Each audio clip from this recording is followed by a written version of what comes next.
Guys, so today we're going to do a watercolor galaxy painting. As you can see, I've got a couple of examples here. There's only four things you absolutely have to be able to do this. There's some other things that I'll mention that are really nice to have, but they are optional. But to do this, you have to have watercolors, you have to have paper, you have to have water to clean your brushes off with, and you have to have brushes. If you only have one brush, you can do it with one brush, as long as you clean your brush off really well in between selecting colors.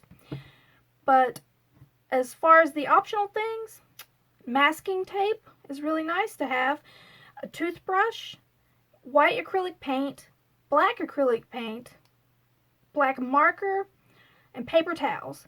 And I'll talk about those as I go through and show you guys how to actually do this painting. So let's go ahead and get started. Guys, before we get started, I just want to recommend taking a scrap piece of paper and actually painting every color you have on the paper. And the reason you do this is because sometimes the colors can appear differently on paper compared to the way they look in the palette. You might be surprised. Sometimes they can be very different. So I recommend doing that. You don't absolutely have to, obviously, but it's a good idea. And I want to talk about paper for a second. If you possibly can, it's best to do this on paper that's designed for watercolor, because it's going to be able to absorb water and it's just better designed for it.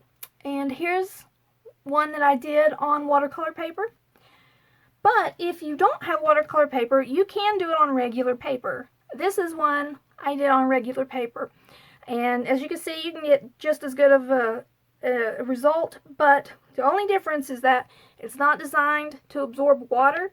So as you can see, you might get some wrinkling in the paper. So if you want to avoid that, then you definitely want to get the proper paper. But if you're just practicing, or you just want to do something fun and you're not too concerned about wrinkling, then go ahead and use regular paper. Okay guys, I'm going to speed the video up a little bit so it won't be so long. But you're going to take a wet brush with no paint on it and completely wet your paper. You don't want it soaking wet, but you want to make sure the whole paper is covered in water. Then you're going to take your black and you're going to go ahead and just blend it all together like that. And obviously it's not going to be super dark, it's going to be more like just a light gray. But you're going to get that nice and smoothly blended.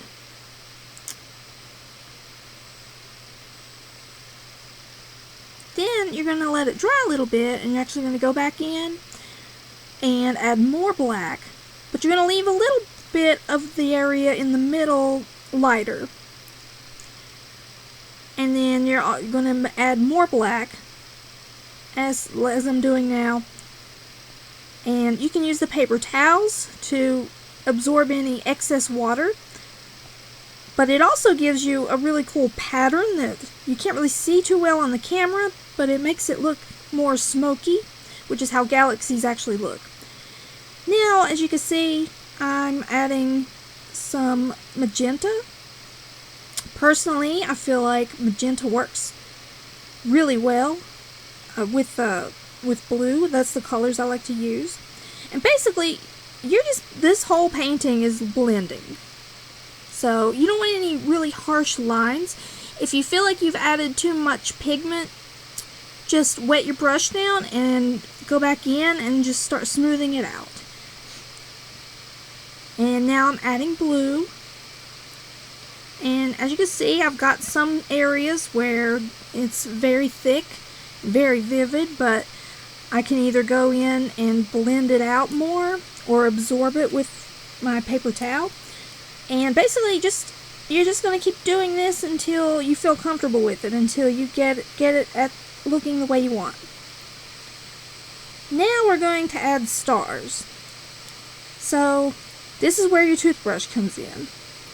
You're going to wet the toothbrush down, and you're going to rub it really well in the white watercolor paint. And I recommend practicing this technique on a scrap piece of paper, but if you can't do that, it's okay if you mess up. I'll tell you exactly how to fix it. But as you can see, I'm just using my finger to kind of flick the paint onto the painting. And you're going to do that until you get as many stars as you want. If you end up with stars that look too big, you can either use your paper towel to pick up the paint, or you can just pat it with your finger and blend it into the rest of the background. But as you can see, this works really well to add stars. I'm not sure if you can see it that well on the camera, but then I'm going to go ahead and use white acrylic, which is optional, but it does show up a little bit better. So I'm going to go add a couple more stars, and this also gives the illusion of depth. It makes it look like some of the stars are a little further away and some of them are closer to you. So after you let that dry, you're going to take a flat-sided brush and you're going to use your black, and I'm just going to draw a couple of lines. These are your trees, so decide how many trees you want, and then you're going to turn it sideways to make lines coming off of that line, and those are your branches. And don't worry about getting these perfect or anything. Nature's not perfect. So they can be pointing up a little bit, they can be pointing down, they can be different lengths. But you can do this with your black, or you can use black acrylic, or you can do what I'm doing with my second tree, and you can just take a black marker and just color it in. But you can add as many or as few trees as you like.